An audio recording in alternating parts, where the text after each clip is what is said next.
Hi there, you're with James from BH Sound and Lighting, and today I'm just going to show you how to control fixture attributes on the ChamSys MQ70. Once you have turned on the console, let's begin by going to layer 1.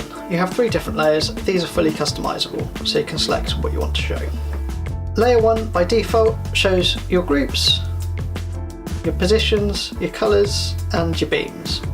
To activate these, just select the head that you want to use. Now the head is selected, the palettes become visible.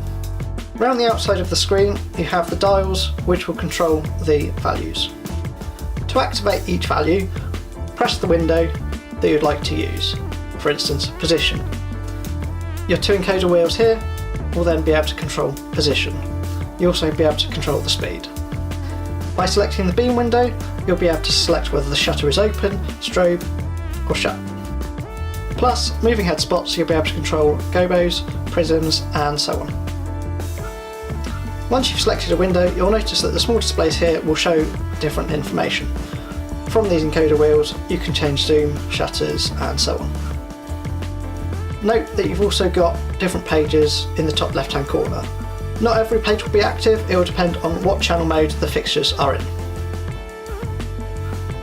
As well as touching the screen to select the window that you want, there's buttons down here for position, colour, beam and your group window. These will load up, for instance, if you're on another page. This was just a really quick introduction in how you control fixtures on the ChamSys MQ70. Please like the video, comment below and subscribe for more of these videos. Thanks.